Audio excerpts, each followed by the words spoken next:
Walang buhay ang mga mata ni Emma habang hawak ang polo na hinubad ang kanyang asawa kung saan may marka ito ng pulang lipstick at amoy ng pabango ng babae. What have you done, Brian? Nanghihinang napaupo si Emma sa kanilang kama. Sumasakit ang ulo niya kapag iniisip ng posibilidad na ginagawa ng kanyang asawa kapag hindi niya ito nakikita. Pero ayaw tumalo ni Emma sa isang konklusyon nang walang kasiguraduhan. Ayaw niyang paghinalaan ng asawa niyang si Brian nang walang kahit na anong ebidensya. Hindi sapat ang marka ng lipstick at amoy pabango ng babae sa polong hinubad ni Brian para masabi niyang naglolo ko nga ang asawa niyang isang abogado. Gusto mo maglaro ng tagu-taguan? Pagbibigyan kita, Brian. Hindi pa sapat. Kailangan niya pang maghanap, mangalap at mag-ipon dahil sa ngayon, napakahirap paniwalaan na si Brian, ang pinakamamahal ng lalaki, ay maggagawa siyang lokohin. Good morning. Dumating si Brian sa dining area at naupo sa upuan nito. Nasa baba lang ang paningin nito. Di tulad dati, wala nang halik sa pisngi, wala nang matatamis na salita, at wala nang malambing na pagbati. Everything changed and Emma didn't notice it. Hindi niya napansin na may nagbago na dahil masyado siyang nalulunod sa paniniwalang ayos na ang lahat at wala dapat ikabahala. Good morning, Dad. How's your work?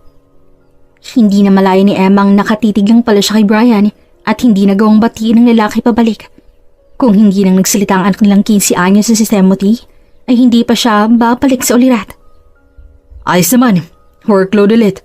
Ang daming kasong binagsak sa amin kahapon dahil may road rage na nangyari sa may Kalayaan. Ang daming nadamay at nakasali, kaya ang daming kasong kailangang ayusin. Busy ka pala kahapon. Kaya ba late ka na rin nakauwi kagabi? Yes. Hindi na rin ako nakatawag. Deadbad na ang cellphone ko eh. I'm sorry. No, it's okay. Mamaya ba? Ka ba ulit uuwi mamaya? Ipagluluto sana kita ng paborito mong pagkain. Wag na. Alam ko na pagod ka rin maghapon sa ospital. Magpahinga ka na lang pag uwi mo. Dahil may dinner meeting din kami with Judge Aguilar. We have something to discuss. Oh, is that so? Kung gano'n, sa labas na lang din siguro tayo kumain, Timothy. What do you think, Iho? It's a good idea, Ma. Pero, ayaw mo bang maktikman ang luto ko? I will cook for us. I know na busy ka rin po sa ospital kaya let me handle the food for our dinner later, okay? Ikaw ang date ko mamaya. Napangiti na lang si Emma dahil sinabi ng kanilang anak na si Timothy. Nagpapasalamat siya na lumaking anak na malambing at mapagmahal dahil kahit na nagkaproblema siya, nandyan ang anak nila para alalayan siya at pag-anin ang kanyang loob. May nasasandalan si Emma sa mga panahong pakiramdam niya ay hindi niya nakakayanin. Ma, maaga lang pong uwi namin mamaya. Huwag muna akong daanin sa school Magkukommute na lang po ako para hindi ka rin po maipit sa traffic. Lumapit si Timothy sa kanya at hinalikan siya sa pisngi. Mag-iingat ka. Mag-message ka sa akin kapag nakauwi ka na, okay? Yes, Ma. I love you po. I love you too, anak. Dad, una ako Ingat ka, okay? Huwag ka masyadong magpapakalulos sa trabaho. Hindi mo na kami nakakasabay ni Mama sa pagkain ng hapunan. Buti na lang hindi nagtatangpo ang mahal nating Reyna. Natigilan si Emma para tingnan ang magiging reaksyon ng kanyang asawa. Pero ngumiti lang ito bago siya tingnan. Hindi peke ang ngiti nito. Walang pagpapanggap. Walang halong pagpupumilit. Hayaan mo. Masosolo ko rin ng mama mo. Sa ngayon, marami lang talaga akong tinatrabaho. That's okay, honey. Hihintay na lang kita. Hindi napigilan ni Emang yakapin ang asawa. Humigpit ang pagkakayakap niya rito sa isipin na pinag-iisipan niya ito ng hindi maganda kahit ang totoo ay nagpapakahirap ito para sa kanilang dalawa na Timothy. I love you, Brian. I know. And I do so. Kahit na papaano kung malamang nagwawalang puso't isip ni Emma, sa isipin na baka masyado lang siyang OA, baka napaparanoid lang siya at kung ano-anong pumapasok sa isip niya. Pero, anong nararamdaman ni Emma nito? Bakit pakiramdam niya hindi siya dapat makampante at dapat ay magpatuloy siya sa pagmamatsyag? Kailangan niya pa rin ipagpatuloy ang ginagawang pagbabantay sa asawa at upang tuluyin ng matahimik ang kanyang isip. Pinagbigyan ni Emma ang sarili. At ngayon ay palihim niyang sinusundan si Brian papunta sa trabaho nito. Wala namang kahinahinala sa kanyang asawa hanggang sa makarating ito sa law firm na pinapasukan. Nakahinga ng maluwag si Emma nang pumasok ang asawa niya sa loob ng gusali nang walang kahit na anong problema. Kailangan mong kumalma, Emma. Kailangan mong maging kalmado para makapag-isip ka ng maayos. Huminga ng malalim si Emma bago magpatuloy sa pagmamaneho papunta sa ospital kung saan siya nagtatrabaho. Buong maghapong wala sa sarili si Emma. Mabuti na lang at walang masyadong buntis sa mga pasyente kaya hindi siya nakagawa ng mga pagkakamali. Binabantayan din niyang bawat minutong lumilipas hanggang sa dumating ng oras na uwian ni Brian kaya nagpaalam na rin siya upang dumaan sa firm ng pinagtatrabuhan ng kanyang asawa. Prove me that I am wrong, Brian. Patunayan mong hindi mo magagawa ang bagay na nasa isip ko. Patunayan mo sa akin nagkakamali ako ni hindi ka ganong klaseng asawa. Simula nang makita ni Emma ang bakas ng lipstick sa polo ng asawa at hindi pamilyar na pabango na nakakapit dito. Kahit na kailan ay hindi na napalagay ang kanyang dibdib. Kahit ni ilang beses nang iparamdam ni Brian na wala siyang dapat ikabahala, hindi pa rin nawawala ang kaba, takot at pangamba na baka totoo nga na may ibang babaeng kanyang asawa. Kaya eto na naman siya. Sinusundan na naman ang kanyang asawang pumunta sa isang flower shop. Nakita niyang lumabas ito na may dalang bouquet ng red roses. Napangiti nilang si Ama sa isipin na para sa kanya yun dahil paborito niyang bulaklak ang pulang rosas. Mukhang may balak si Brian sorpresahin siya kaya nauna na siyang nagmaneho pa uwi ng kanilang bahay. Naligo si Ama, nagpabango, nagayos at ginawang presentable ang kanyang sarili. Si ibabaw ng kanilang kama ay hinintay niya si Brian. Naghintay siya na naghintay hanggang sa hindi niya namalayang nakaidlip na pala siya at pagising niya ay nasa tabi niya ng asawang payapa at mahimbing ang pagtulog. Brian? Inilibot ni Emma ang kanyang paningin. Hinahanap ang bouquet na binili ni Brian pero kahit isang patas ng rosas ay wala siyang nakita. Sumikdo ang kanyang damdamin ng mapagtantong hindi para sa kanya ang binili ng kanyang asawa. Kahit na nanghina, sinikap ni Emang makababa sa kanilang kama. Tahimik na lumapit si Emma sa hinubad na damit ng asawa upang ilagay ito sa hamper. Pero pagkahawak niya rito, nandoon na naman ang amoy ng pabango ng babae. Nanginginig ang kanyang kamay na pinagmasdan ng damit ng asawa. Brian, ano ba talagang tinatago mo? Tumulong isang luha galing sa mata ni Emma. Bibitaw na sana niya ito nang may napansin siyang ilang hibla ng buhok na nakasabit sa coat ni Brian. Kunot noong kinuha ni Emma yon at halos mangilabot siya ng mapagtantong buhok yun ng babae at kulay pula ang mga ito. No, please hindi nangyari to. Please, hindi to totoo. Napaupo na lang si Emma habang yakap-yakap ang damit na hinubad ni Brian kung saan niya nakitang ilang hibla na pulang buhok na napagtunay sa kanyang hinala. He has a mistress. Tahimik na umiyak si Emma. Hindi niya na alam kung para saan bang mga luhang yun. Dahil ba nasasaktan siya sa isiping merong kinakalantaring ibang babae si Brian o sa katotohanang nagawa siyang malsalisihan ng kanyang asawa. Ma, good morning. Kakaalis lang po ni Dad. Hindi na po kayo nag-abot. Mukhang may emergency sa trabaho eh. Kakain ka na po, Ma. Kukuha lang po kita ng plato. Anak, may napansin ka bang kakaiba sa daddy mo bago siya umalis? Ma? I mean, wala ka bang napansin na kakaiba sa kilos ng daddy mo? May kausap pa siya? Habang kumakain kami, para pong maganda naman po ang gising ni Dad, Ma. Maliwalis yung mukha niya, tulad kapag nakakasabay ko siya sa pagkain. Pero nung tumunog yung cellphone niya, nagbago yung ekspresyon niya, Ma. Parang namutla si Daddy. At napuno ng pag-aalala yung mukha niya bago siya nang madaling magpaalam at umalis. I asked him kung ano nangyari at sinabi niya lang, may emergency daw po sa firm. Huminga ng malalim si Ama at matamlay na tumango. Kailangan niya ng kumilos. Kailangan ay may gawin siya Hindi pwedeng manahimik lang siya at walang gawin. Hindi pwedeng hayaan niyang gawin ni Brian ang gantong mga bagay sa kanilang pamilya. Nag-init ang gilid ng mga mata ni Emma, kaya napaiwas siya ng tingin para hindi mapansin ang kanyang anak. Ma, may problema po ba? Wala. Alis na ako. Weekends ngayon kaya magpahinga ka, okay? Nandyan yung card ko. Kapag may gusto kang bilhin o puntahan, gamitin mo yun, okay? Okay po. Mag-ingat ka din po sa daan, ma. Yes, I will. I love you, son. I love you too, ma. Umalis si Emma sakay ng kanyang sasakyan, pero imbis sa ospital pumunta, dumiretso siya sa firm kung saan nagtatrabaho si Brian. Kilala na siya ng mga tao roon, kaya hindi na siya hinarang ng guard na nasa entrance. Oh, Ate Emma?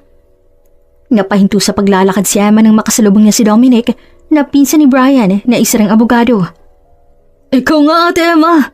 Kamusta na? Hey, Dominic. I'm good. Ikaw, kamusta naman kayo ng asawa mo? Lumapit siya sa lalaki para makipagbeso rito. Ayos na ayos ako. Pati na rin po si Carlene.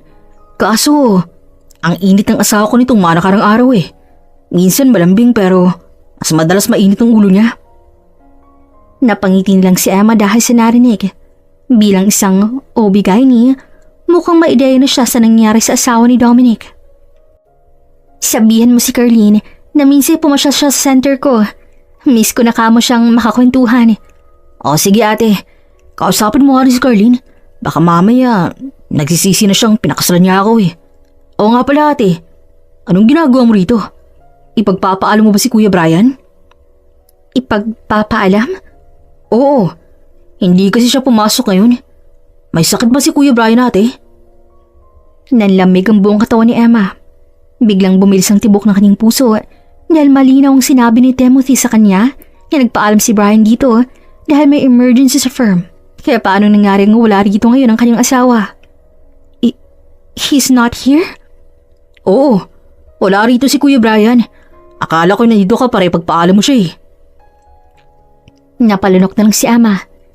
Hindi niya na alam ang sunod na mga sasabihin dahil kung ano-anong bagay nang pumapasok sa kanyang isip.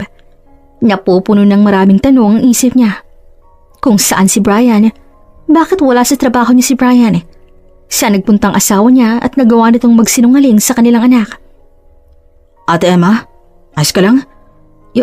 Yes, I'm good. Papasok na ako sa trabaho Baka malita ko eh.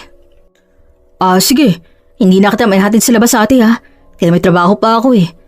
Pero gusto sana kitang imbitahan sa birthday ni Carlene sa susunod na linggo. Sa bahay lang namin dahil konti lang inimbita namin eh.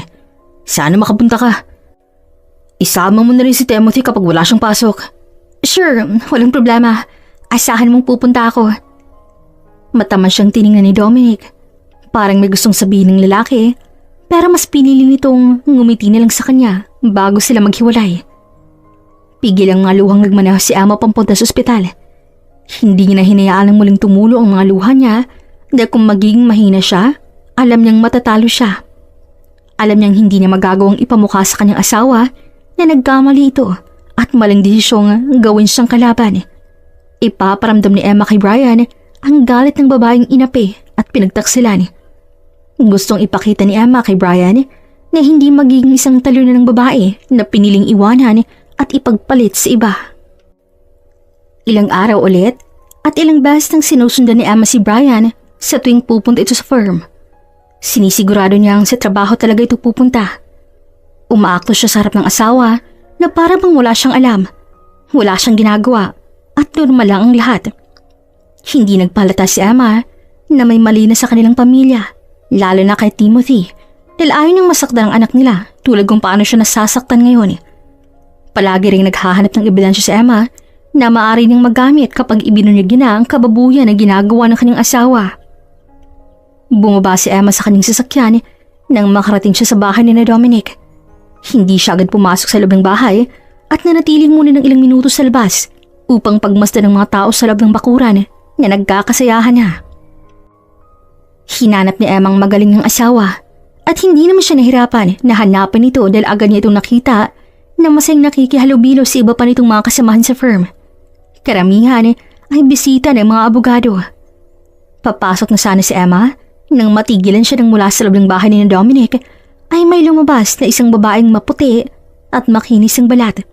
Maamong mukha nito hanang nakangiti. May katangkaran at may magandang pangangatawan. Pero ang higit na nagpatigil kay Emma ay ang buhok nitong mahaba, paalon-alon na kulay pula. Natulos sa kanyang kinatatayuan si Emma habang pinagmamasdan ng dalaga. May kung ano sa dibdib niya na kumikirot pero pinagpatuloy nilang pagmamasid hanggang sa dumapo ang tingin sa kanyang asawa na ngayon sumusulip sa babae na may kulay pulang buhok. Ipinagpatuloy ni Emma ang pagmamasid hanggang sa pansimpleng lumapit si Brian sa babae at nasaksihan mismo ni Emma ang palihim na pagkakahawak ng kamay ng mga ito. Simpleng sulyapan at ngitian at ang mga mata nito na parang nag-uusap. Napangisi na lang si Emma nang mapagtantong nakita niya ang babaeng kinaaliwan ng kanyang asawa. Maganda ito at maalindog pero hindi pa rin mabago ng ganda nitong katotohanan na marumi itong babae dahil pumatol ito sa pamilyadong lalaki.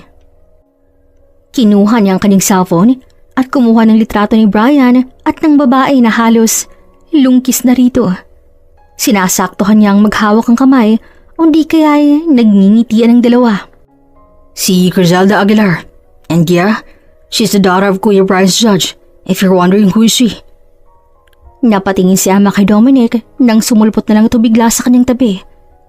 Mabilis niyang tinago ang hawak na cellphone para harapin ang lalaki. Naaliwalas ang mukha nito. Mukhang hindi nito napansin ang ginagawa niya kanina. Pero nakikita niya sa mga mata ni Dominic na may gusto itong sabihin pero may pumupigil dito. May gusto ka bang sabihin sa akin? Ilang segundo siyang tinitigan ng tahimik ni Dominic bago itong umiti at umiling sa kanya. Wala naman, pasok ka. Maraming niluto si Carlene. Kanina ka pa niya hinihintay. Hindi na ako papasok. Nagmamadaliin kasi ako eh. Duman na ako rito para iabot ng regalo ko para kay Harleen. Are you sure? Nagkakasiyahan na kami oh. Na, thank you. Pakisabi na lang kay Carlene na happy birthday. Hihintayin ko lang siya sa center ko. Alright, hindi na kita pipilitin. Sasabihin ko na lang kay Kuya Brian na dumaan. Kahit wag na. Uuwi naman siya sa bahay namin eh. Mukha namang masaya siya ngayon. Napangiti nilang si Emma nang makitang asawa na todo ang ngiti habang nakikipag-usap sa babae na napag-alaman niyang Griselda ang pangalan. Gusto niyang burahin ang ngiting yun sa mukha ng kanyang asawa pero hindi pa itong tamang oras. Hindi pa sapat ang mga meron siya para kalabanin ng asawa niya pero sa oras na makumpleto ng mailangan niya, sinisigurado niyang luluhod sa kanya ang mga manloloko. Mag-ingat ka ate. I always got your back. Thank you Dominic. Enjoy the party. Pag-uwi ni Emma at tiningnan niyang nakuha niyang litrato. Inisa-isa niya ito para tingnan ng mabuti. Hanggang ngayon ay hindi pa rin siya makapaniwalang baka ito nga ang kabit ng kanyang asawa. Kung titingnan ng dalawa, para lang itong malapit na magkaibigan pero may alam na si Emma. Sigurado na siya sa kanyang hinala pero gusto niyang makita mismo ng mga mata niya at marinig ng mga tenga niya na magagaling mismo kay Brian na may relasyon nga ang dalawa. Emma. Napatingin si Emma kay Brian isang gabi matapos yung maligo. Mukhang kararating lang nito galing trabaho. Nandito ka na pala. Kumain ka na? Yeah, kumain kami ni na Mr. Aguilar sa labas. We discussed something. Nakakapagod. Ang alin? Yung trabaho niyo. Bakit? Hindi ba nakakapagod? No, nakakapagod nga. Sige, matulog ka na para makapagpahinga ka na. May sasabihin sana ako. Tiningnan ni Emma si Brian. Bigla siyang kinabahan. Bigla ring bumalik sa kanyang alaala ang mga nakita niya sa bahay ni Dominic. Naisip niya kung mangungumpisal na sa kanya si Brian. Ilang araw akong hindi makakauwi. Napalunok si Emma at tiningnan ng mga mata ng kanyang asawa. Malamlam ang mga mata nito na parabang may nangyaring hindi maganda. Bakit? May sakit si Mama at gusto ko sana na akong mag-alaga sa kanya. I'm sorry. Hey, you don't have to say sorry. Gusto mo bang sumama kaming dalawa ni Timothy? No, ayoko na mamablema pa kang dalawa ni Timothy. I can handle this, okay? Dito na lang kayo sa bahay. Honey, Nag-aalala rin ako kay Mama. Gusto ko siyang kumustahin. Ako na lang kukumusta sa kanya. Tatawagin ko na lang kayo kapag nakita ko ng kalagayan ni Mama. Brian. It's okay. I can handle this. Thank you. Lumapit si Brian sa kanya upang yakapin siya at halikan sa ulo. Pero kakaibang nararamdaman ni Emma. Yakap na siya ni Brian pero parang ang layo-layo pa rin ang asawa niya sa kanya. Parang hindi niya ito kasama. Parang hindi na si Brian ang kanyang kayakap at parang hindi niya nakilala kung sinong kaharap niya. Pero niyakap niya pa rin pabalik ang lalaki upang aluin ito kahit na may nagtutulak sa kanyang huwag maniwala sa lalaki. Ma, si Daddy po. Hindi ko yata siya nakitang bumaba galing sa kwarto ninyo. Mag-impake ka. May sakit ang lola mo. Pupuntahan natin siya. Po, ano pong nangyari kay Lola? Hindi ko rin alam. Kaya pupuntahan na lang natin siya para kamustahin. Okay po ma, wait lang po. Ngumiti si Emma kay Timothy bago siya umupo at mag-isip. Kung dati-rati, kahit na may sakit ang ina ni Brian, isinasama naman sila nito. Sa ting umuwi sa bahay ng mga magulang nito, hindi ito pumapayag na hindi sila kasama. Kaya naman kasama si Timothy, sumunod sila kay Brian. Hindi na sila nagsabi kay Brian dahil alam niyang pipigilan lang sila nito. Nag-aalala siya sa kanyang mother-in-law dahil napakabuti nito sa kanya. Kaya naman gusto niya rin tong alagaan kahit na nakakahawa ang sakit nito. Sana hindi malalang sakit ni Lola. Nandito na tayo. Makikita na natin yung lola mo. Bakit hindi tumawag si Lola sa atin? Alam na po ba ni Daddy na may sakit si Lola? Emma? Timothy? Natigilan si Emma nang marinig ang boses niyang binan. Nagulat siya nang makitang masiglang nakangiti sa kanila iyon. Mababa ka sa mukha nito ang labis na kaligayahan habang nakangiti sa kanila. Magpupunta pala kayo. Bakit hindi mo lang kayo nag-abiso? Sana nakapaghanda man lang ako ng makakain ninyo. Teka, kayong dalawa lang ba? Kasama niyo ba si Brian? Lola, akala po namin. Ma, kumusta ka na po? Pasensya na po't bigla ng pagdalo namin ha. Namiss ka lang po namin at itong si Timothy. Gusto ka rin pong makita. Tiningnan niya si Timothy na nakakunot ang noo. Sinanya sa niya itong sakyan na lang sinasabi niya at mukhang naiintindihan naman ito ng kanyang anak. Kumusta ng anak ko? Bakit hindi niyo kasama? Busy po sa trabaho ma. Pero papasyal daw po siya rito kapag nakahanap na siya ng free time. Nako, malapit na ako magtampo sa taong yan. Ilang buwan nang hindi napapasyal dito. Puro trabaho nilang inaasikaso. Pasensya na po ma. Sa susunod, isasama ko na po si Brian. Naninikip ang dibdib ni Emma habang nagsasabi ng kasinungalingan sa kanyang in-law. Kanina pa gustong tumulo ang kanyang mga luha pero pilit niyang pinigilan ito. Para na siyang mababalo sa isipin na wala rito si Brian at hindi niya alam kung nasaan ito. Hindi niya maisip na nagawang magsinungaling ni Brian sa kanya at ginamit pa nitong ina para lamang makalusot sa kasinungalingan niya.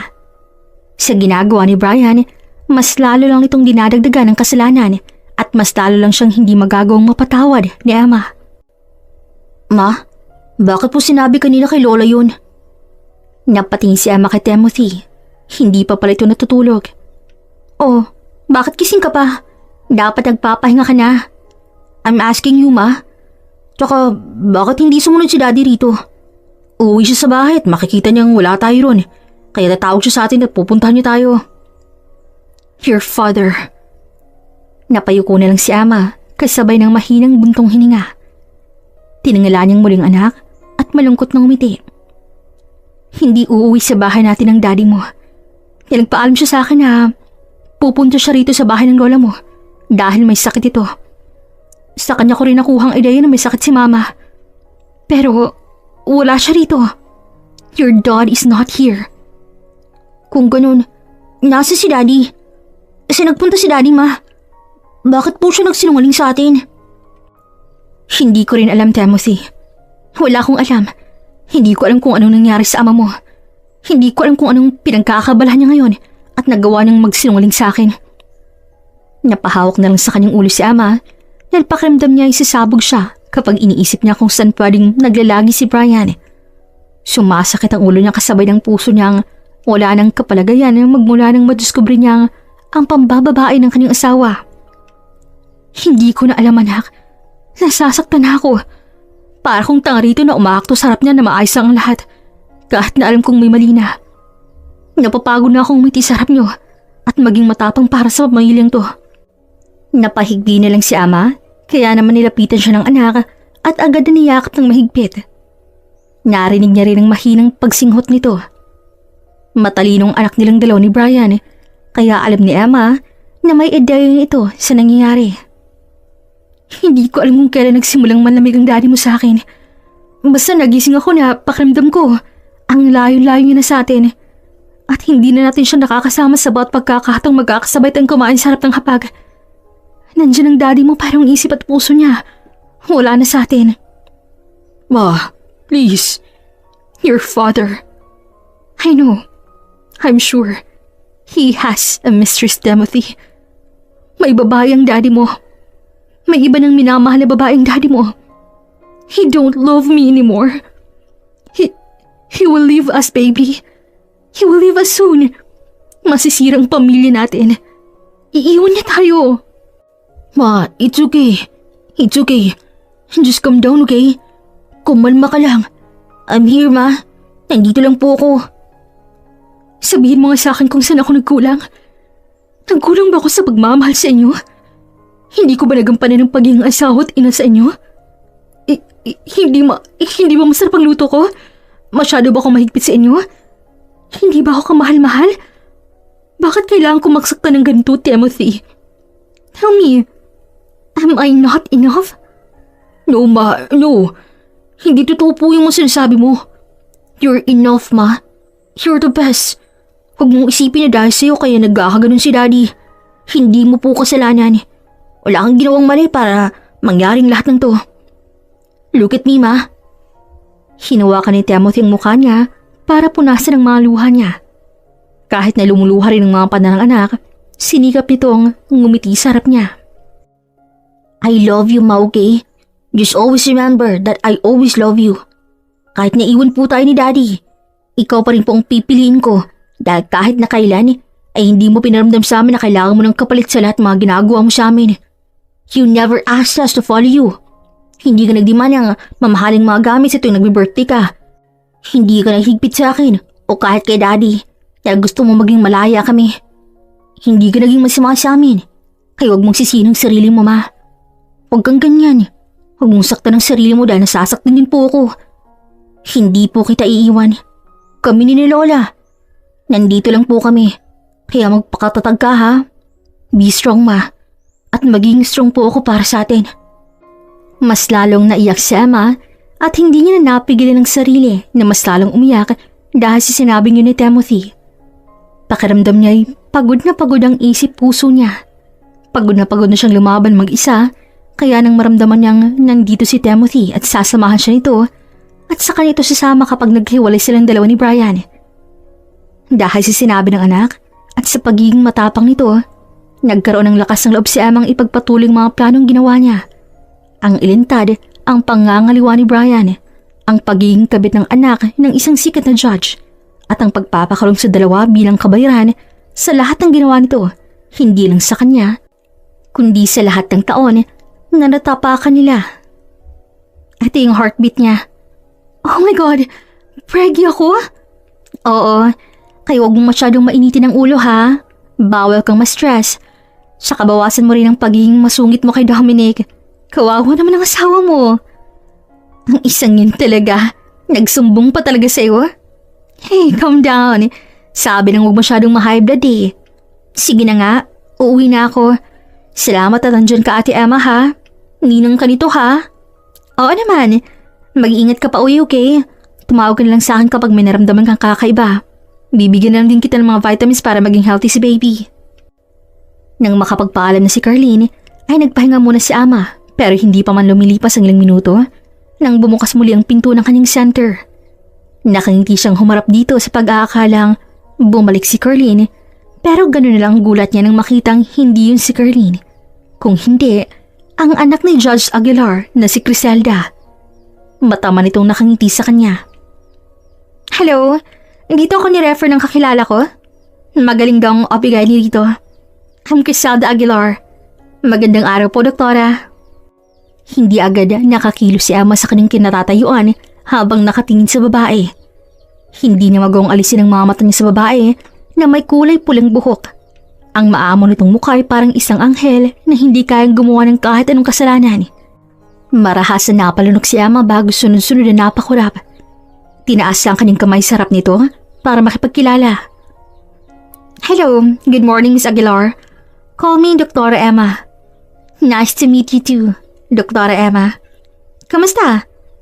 Don't be too formal, Criselda. Mukhang hindi naman nagkakaling edad nating dalawa.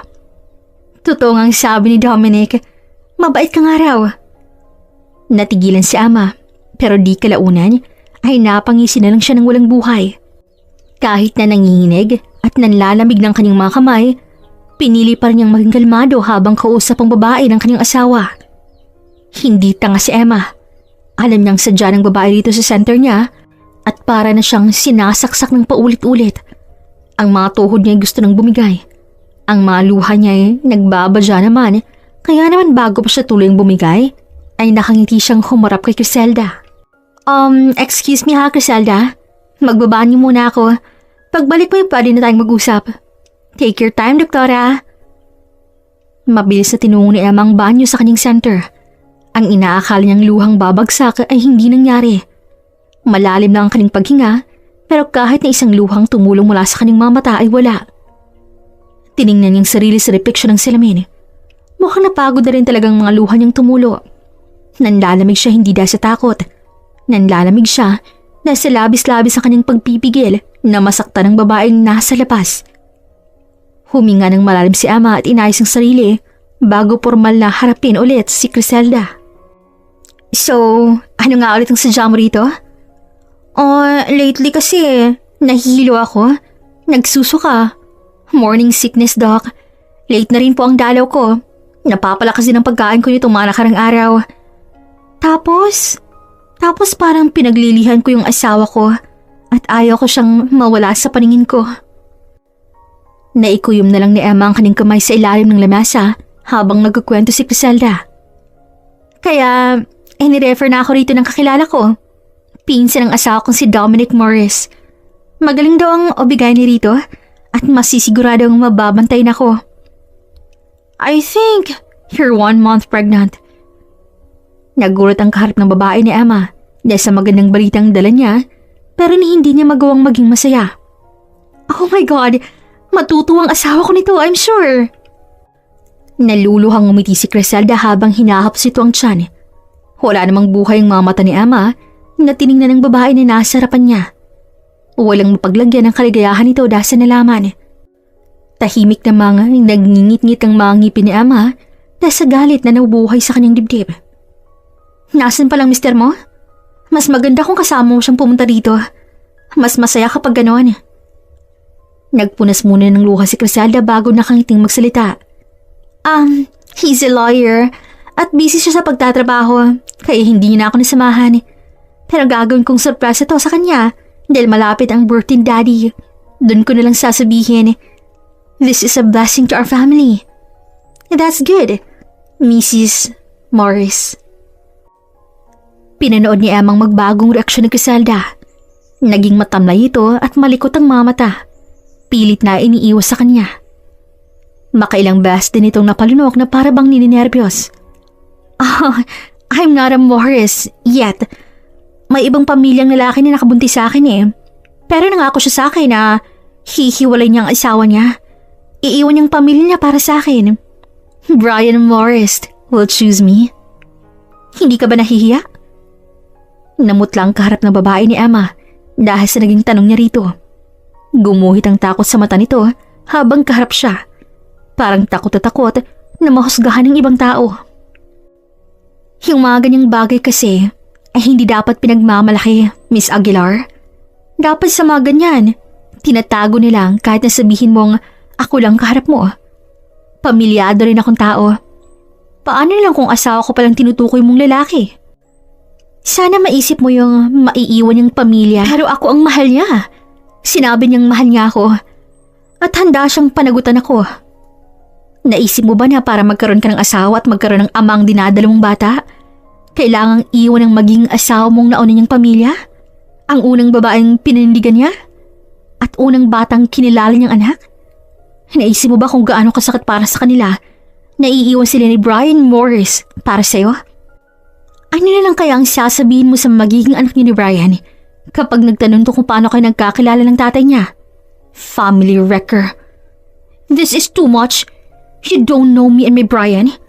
You don't know nothing about us. Kaya wala kang karapatang magsalita laban sa amin. I'm just stating the possibility outcomes of your decision. Just accept the fact that you are a family wrecker. And you can change that fact. Hindi ko alam na ganito ko rin si ibang nagiging pasyente mo. Pero mukhang maling pagkakilala siya ni Dominic. You're a witch. Isusumbong kita sa asawa ko. Go.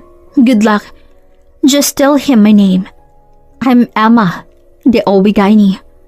Hope he wouldn't leave you someday. Nagawa nga niyang iwan ng dati niyang asawa para sa'yo eh. Paano nilang kung makilalan siya ng bagong babae at mabuntis niya ulit ito? It's a sad ending for your love story. Shut up. I can sue you. Oh, your husband is a lawyer, right? Naisip mo rin bang ang pagiging kabit ay may kaso rin? Baka hindi pa nasasabi ng asawa mo. Buti na lang dahil hindi rin welcome ang mga kabit dito sa center ko. Madumi. Nanggigigil na tinalikuran siya ni Criselda. Mapulang-pulang mukha nito at nanilisik ang mga mata habang nakatingin sa kanya. Nakangiti si Emma ng pabagsak na sirado ni Criselda ang pinto ng kanyang center. Pero ilang minuto pa lang lumilipas, nang makalabas si Criselda, ay siya namang sunod-sunod na pagtulo ng luha sa mata ni Emma na kanina niya pa pinipigilan. Dali-dali niyang kinuha ang cellphone at dinayal ang number ni Dominic dahil malakas ang kutob niyang may alam na ito sa nangyari sa kanilang dalawa ni Brian. Hello, ate. Where are you? Ate Emma, umiiyak ka ba? Ano nangyari? I'm asking you. Nasaan ka? We need to talk. Please, kailangan nating mag-usap, Dominic. I know you knew something to what Brian's dirty secrets. Napahagulhol na lang si Ama. Hindi niya na kayang isipin ang mga ginawa ni Brian sa likod niya.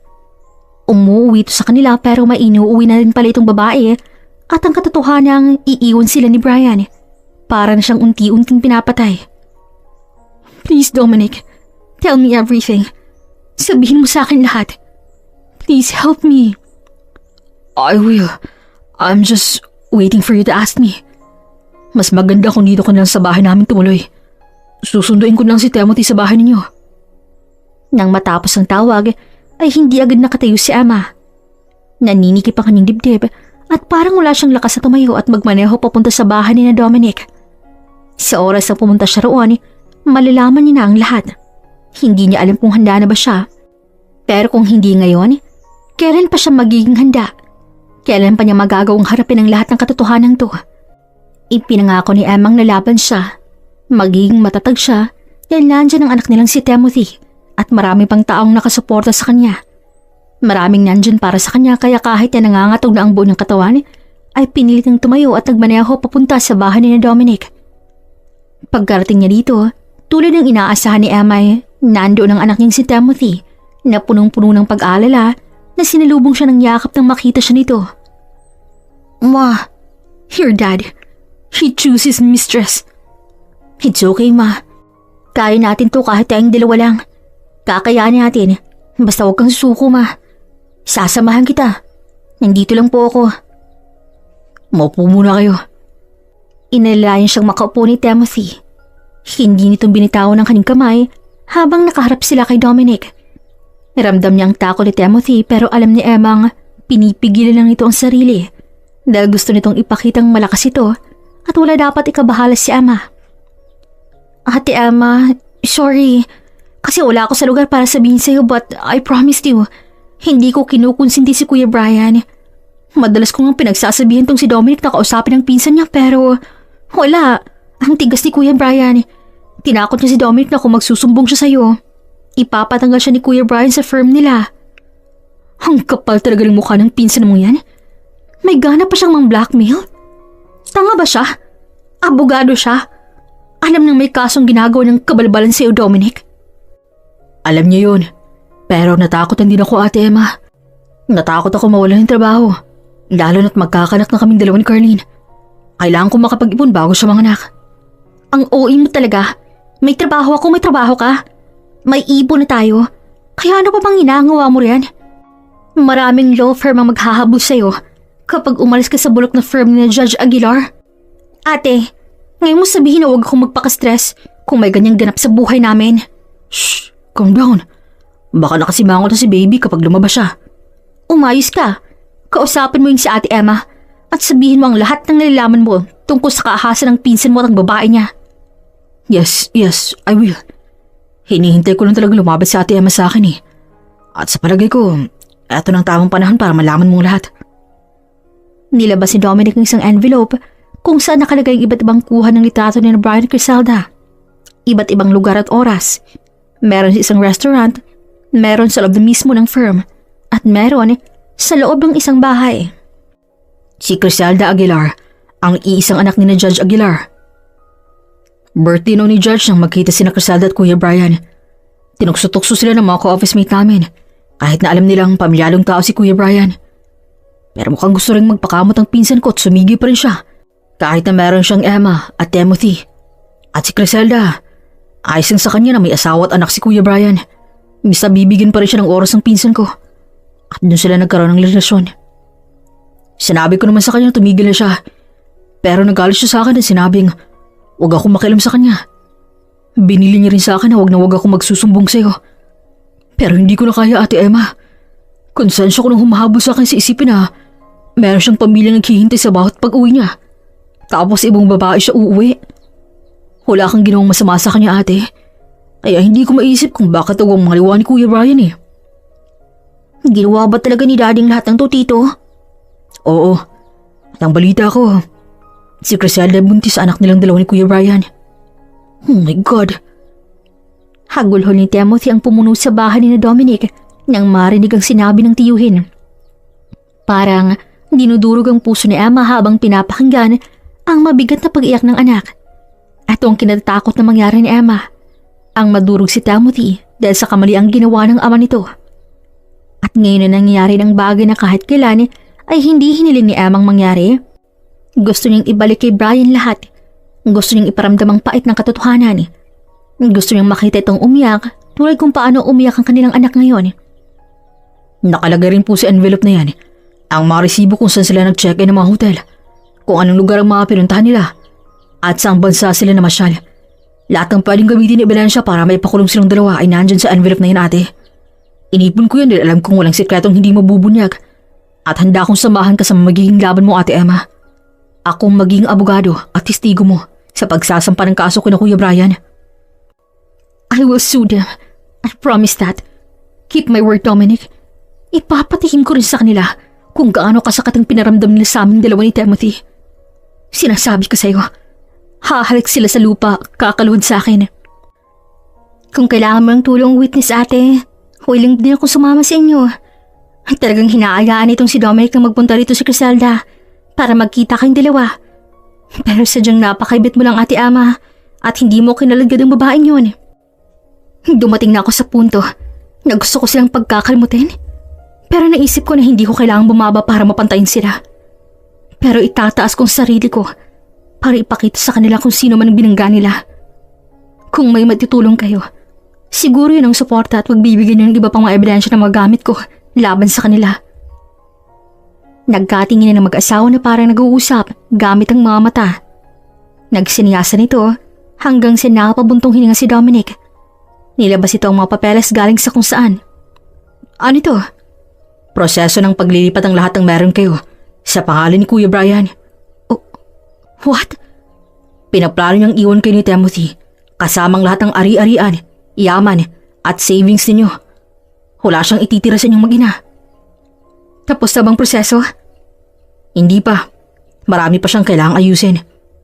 Mabuti na lang na kung nagkataon, tuloy na siyang kamumuhian ng anak naming dalawa. Tuloy na siyang itatakwil ni Timothy dahil sa kabalbalan niya. I got your back, ate. Hindi magagawa ni Kuya Brian ang mga plano niyang yan. Basta sabihin mo lang sa akin ang mga gusto mong gawin. I want to expose them. Perfect, ate. Hindi ko sila kayang saktan ng pisikal. Kaya gaganti ako sa paraan na pandidirihan sila ng marami. Alright, birthday ni Mr. Aguilar sa isang araw. Sa mansyon nila gaganapin. Invited kaming dalawa ni Carlene. Isasama kita. Doon, magandang pagkakataon yun. Dahil may prowensyang pamilyang mga Aguilar. Maraming bisita. Maraming kilalang taong nandoon. At isa na rin ang asawa mong si Kuya Brian. Tiningnan ni Emma ang mga litrato ni na Brian at Criselda. Wala nang sakit. Napuno nang ng pagkamuhi. Hindi na panghina. Napalitan ng padidiri. Ngumisi ng walang buhay si Emma. Manhid na siya. At wala na siyang pakialam kung anong iisipin ng ibang tao sa kanya. It's time for showtime. Tulad ng sinabi ni Dominic sa kanya, pumunta talaga siya sa birthday ni Mr. Aguilar para dito ibunyag ang lihim ng anak nito at ni Brian. Naalala niyang sinabi ni Criselda sa kanya na isasabay nito sa birthday ng ama ang pagsisabi na ito nagdadalang tao. Okay, when you're ready, just tell us, okay?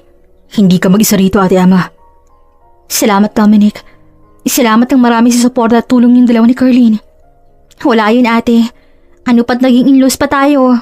Tsaka, aanhin naman ang asawa kong pagiging abogado niya kung hindi niya gagamitin sa mabuting paraan, di ba? Oo naman. Kaya ka nga na-in-love sa akin eh. Si mo? Huwag mo muna nga akong kausapin. Napipikon ako sa magmumukha mo eh. Kahit na papaano, ay gumaan ang pakiramdam ni Emma dahil kina Dominic at Carlene na hindi siya iniwan hanggang sa huli niyang laban. Huminga siya ng malalim, inaliw muna ang sarili habang naghihintay ng magandang pagkakataon. Walang kamalay-malay si Brian na nandoon siya, kaya hindi na siya makapaghintay na makitang magiging reaksyon nito kapag nakita siyang nandoon. And before we conclude in our main event, Ms. Criselda Aguilar want to give a heartwarming message and gift for her dad. Nandyan ang mga impokrita. Pinanood nilang umakyat si entablado si Criselda na magandang-maganda sa suot itong kulay kremang dress na hapit sa magandang katawan nito. Nakangiti ito at kung titingnan, para talaga itong anghel. Pero hindi alam ng marami na ang babaeng nasa kanilang harapan ngayon ay isang mabangis na lobong nang nagtatago sa balat ng tupa. Hi, Dad. First of all, I want to greet you a happy birthday. Ang tanda mo na pala. Kaya I just want to ask you kung anong gusto mong matanggap na regalo. Dahil kung tutuusin, meron ka na ng lahat na bagay na hinihiling ng ibang tatay. Oh, grandchild. Wala pa akong apo, iha. Naghiyawan ng mga bisita dahil sa rin sagot ng Ginoo sa anak. Kung mabibigyan ba kita ng apo, ikaw bang magiging pinakamasayang lola sa buong mundo? Hindi lang masaya, pinakaswerteng lolo pa. Nagsimulang lumuha si Criselda habang may kinukuha kung ano sa loob ng pouch nito. Wala pa man din, pero naghihiyaway ng mga tao hanggang sa ilabas na Criselda ang isang pregnancy test at ang picture ng ultrasound nito. Congrats, Dad! Magiging lolo ka na ng anak naming dalawa ni Brian. Ang lahat ay napating sa lalaki na bigla nilang tumayo at mabilis na umakit sa entablado para yakapin si Criselda. I think kailangan na rin nating makaiksena. Naglakad na si Emma palapit sa entablado. Kinuha niyang wine glass sa plate na hawak ng isang waiter nang madaanan niya ito. Sumimsin siya ng konti bago agawin ng Max MC na nakatayo sa gilid ng stage. Oh, wow! Congratulations, Miss Aguilar and Mr. Morris. Lahat ng mga mata ngayon nalipat kay Emma dahil sa biglaang pag-eksena niya. Umugong ang bulungan ng galing sa mga bisita sa biglaang pagsulpot niya. Marahil ay hindi siya nakikilala ng mga ito. Pero ang importante ay nakita niya ang gulat at takot sa mga mukha ni na Brian at Criselda. Hugh, what are you doing here? Sino nag-imbita sa'yo rito? Wala. Inimbita ko lang ang sarili ko. What are you doing here, Emma? Oh, my beloved husband. How are you? Ilang linggo ka nang hindi umuwi sa bahay. Ang sabi mo, may sakit si Mama at ikaw nag-aasikaso sa kanya. Pero mukhang iba yatang inaasikaso mo. Tiningnan niya si Criselda na gulat na nakatingin sa kanya. Oh, hindi Hindi ka ba nagsumbong dito sa soon-to-be husband mo tungkol sa nangyari sa center ko? Ang sabi ko naman sa'yo, sabihin mo sa kanyang ako si Emma de Obigayni. Ako shucks, I forgot to mention my last name. So, let me introduce myself again. Hi, I'm Emma Fabian Morris, the legal wife of Brian Morris. We have a son who named Timothy Morris. At hindi ko matandaan na meron kaming kapamilya ng pangalay Criselda. Stop it, Emma. Bakit? Ayaw mong malaman ng mga tao rito kung gaano karumi ang sinasamba nilang abogado? Kung anong klaseng tao ka? This is not true. Brian, you told me that you already left your family. Hindi pa, oy. Sinulot ka nito habang kasal pa kami. Habang nakakapit pa rin sa pamilya namin at sa lahat ng abogado nandito. Lalo na sa'yo, Judge Aguilar. Alam mo na may kasong gandong bagay, di ba? Ang pangangaliwa ng asawa at ang pagpatol sa may asawa isang mabigat na kaso. Itinulak ni Emma si Brian na ngayon mabigat ng paghinga habang namumutlang nakatingin sa kanya. Kitang-kitang takot sa mga mata nito habang maririnig ang mga sinasabi niya.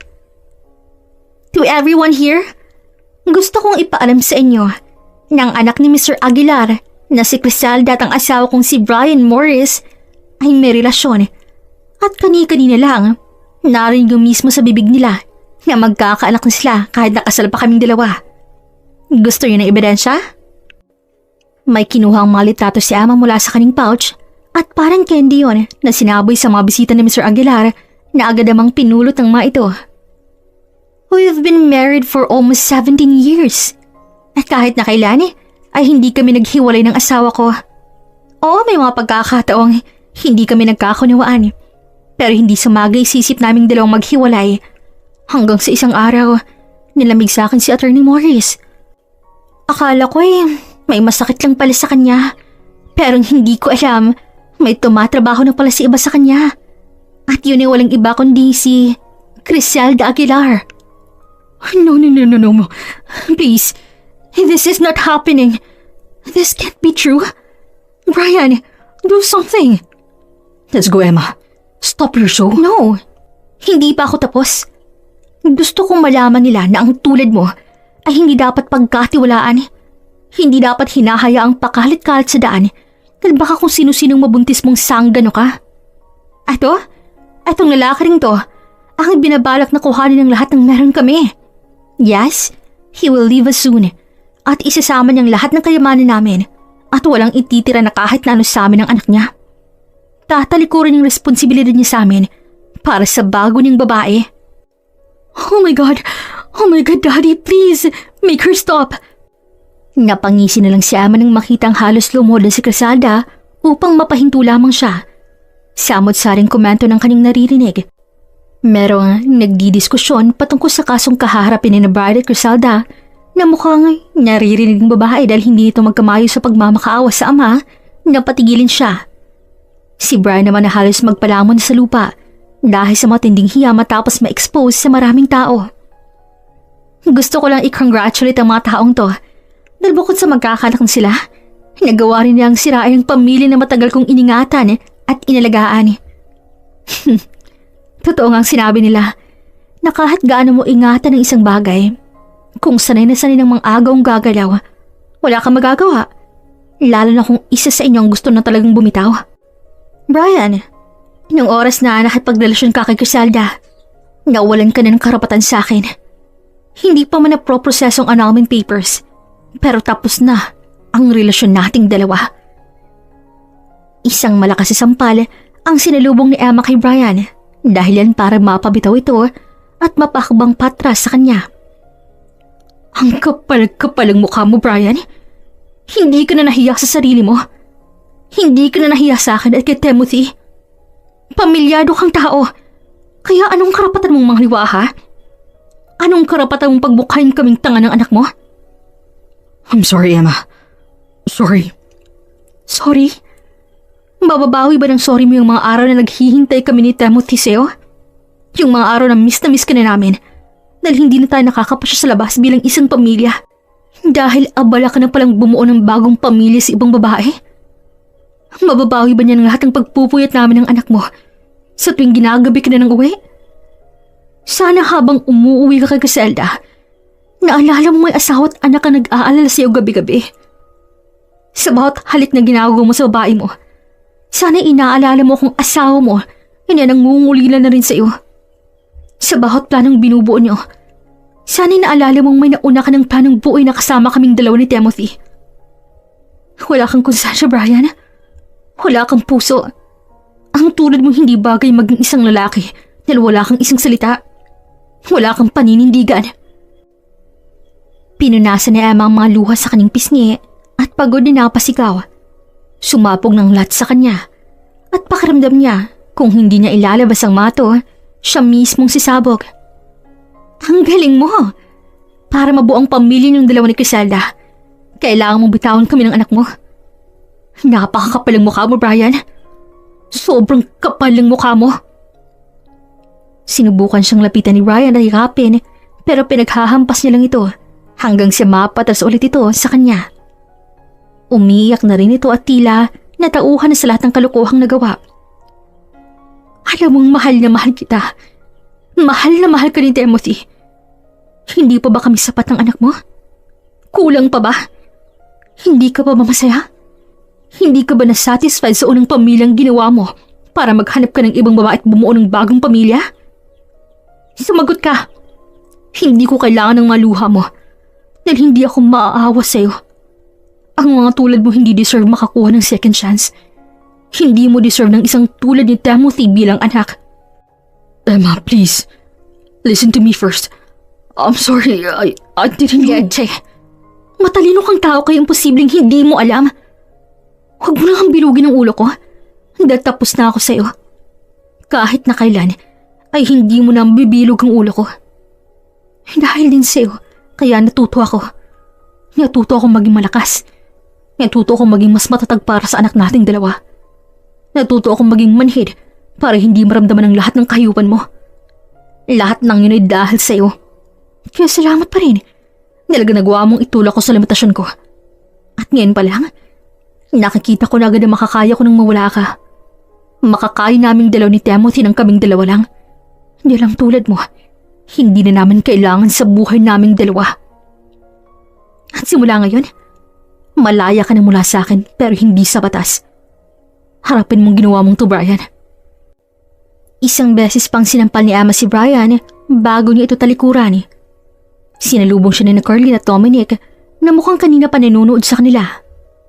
Pag uwi nila ng bahay, ay agad niyang niyakap si Timothy at sinabi rito na kahit kailan ay hindi na nila makakasama pa si Brian. Nagluksa sila para sa namatay nilang mga puso. Hindi sa lahat ng pagkakataon ay gugustuhin tayo ng mga taong akaling natin ay mananatili sa ating tabi habang buhay. Hindi tayo palaging pipili ng mga taong mahal natin dahil kung minsan may mas makakahigit pa sa atin sa kanilang puso at iyon ang katotohanan na kailangan nating tanggapin. Pagkatapos ng nangyaring gulo sa birthday party ni Mr. Aguilar ay agad nang inasikaso ni Emma ang lahat. Mula sa annulment paper nila ni Brian hanggang sa kasong isasampa niya rito at kay Griselda. Walang sinayang na oras si Emma, lalo na't maraming taong nakasuporta at nakaalalay sa kanya. Alam ni Emma ang imposible at mahirap dahil may impluwensyang pamilya ni Griselda at isang sikat na abogado si Brian. Pero dahil sa matitibay at pulidong mga ebidensya na nilabas nila, ay nagawa nilang ipanalo ang laban at maipakulong ang dalawang taong sumira sa kanilang buhay. Naging masakit pa rin para kay Timothy ang naging hatol sa ama, pero sinabihan ito ni Brian na lahat ng lumalabag sa batas ay handang kaharapin ng pataw na parusa. Sinabi ni Brian sa kanilang anak na gaano pa kataas ang marting ni Timothy. Huwag nitong kalilimutang tumapak pa rin sa lupa. Dalang pantay na pagtingin ay respeto sa kapwa ang pinaka-importante sa lahat ng laban. Ma, kung bibigyan ka ulit ng pagkakataon ni Daddy magkabalikan, igagrab mo po ba? Bakit mo naman natanong yan? Wala lang, napapaisip lang ako.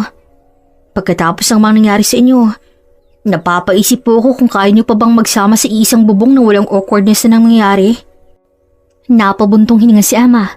Pero napangiti na lang siya dahil nakikita niyang mas lalong lumalaw kung pangunawa ng kanyang anak pagdating sa pagtingin ng mga bagay-bagay sa paligid nito.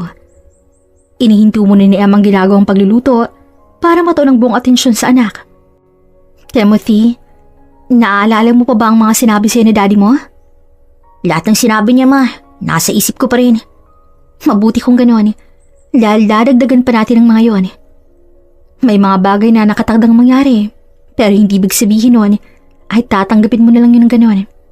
Tulad ng tinatanong mo sa akin ngayon, kung nakatakdaman kaming bigyan ng pagkakataon ng daddy mo, hindi ko na igagrab yun.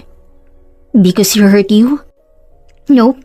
Dahil kung patuloy pa kami magsasama ng daddy mo, pareho na kaming hindi makakaabante. Pareho na naming masasaktan ng isa't isa ng paulit-ulit. At kahit na mangyaring bagay na sinasabi mo, hindi na babalik ang dati dahil marami nang nagbago. Marami nang nawala at nadagdag. Are you still mad at him, ma? Ang galit, nawawala rin yan, Timothy. Pero yung sugat at peklat na iniwan ng daddy mo, mananatili na habang buhay rito yan sa puso ko. Magagawa ko namang magpatawad pero hindi ko magagawang makalimot. Ang ginawa ng daddy mo isang malaking responsibilidad. Pasanin. Kaya ikaw, kapag gagawa ka ng desisyon, siguraduhin mo munang buong loob mo. Handa kang panindigan na magagawa mo. At alam mo dapat, ang suliranin na kakaharapin mo kapag nagdesisyon ka na. Para kapag dumating ka sa point na haharapin mo ng mga kapalit ng desisyon mo, ay handa ka at hindi ka na madidisappoint. Ngumiti ang anak niya at naglakad palapit sa kanya para yakapin siya nito ng mahigpit. Thank you, ma. Salamat po sa pagbigay ng pagkakataong makita ko napakagandang mundo to. Hindi po ako nagsisisi na naging anak niyo ako ni daddy. Mahal ko po kayo. Napangiti lang si Ama bago manubig ang kanyang mga mata. Simula nang makulong si Brian, namuhay silang dalawa ni Timothy na silang dalawa na lang. Walang ibang tao. Walang bagong tao. Hindi na muling sinubukan ni Emang magmahal ulit dahil gusto niyang bumawi kay Timothy. Gusto niyang iparamdam sa kanilang anak na magiging buo ito kahit na malayo sa kanila si Brian. Magiging malayo ang bawat isa kahit na iniwan na sila ng isa sa kanila. Hindi lahat ng nawawala ay may kapalit at hindi lahat ng umaalis ay babalik. Kung minsan, ang mga nawawala ay nagsisilbing leksyon at ang mga umaalis ay nagiiwan ng isang mabigat na aral. Naway nagustuhan po ninyo ang handog naming kwento para sa inyo. This is Regine here in Kuya Christine Stories. Daghan kayong salamat!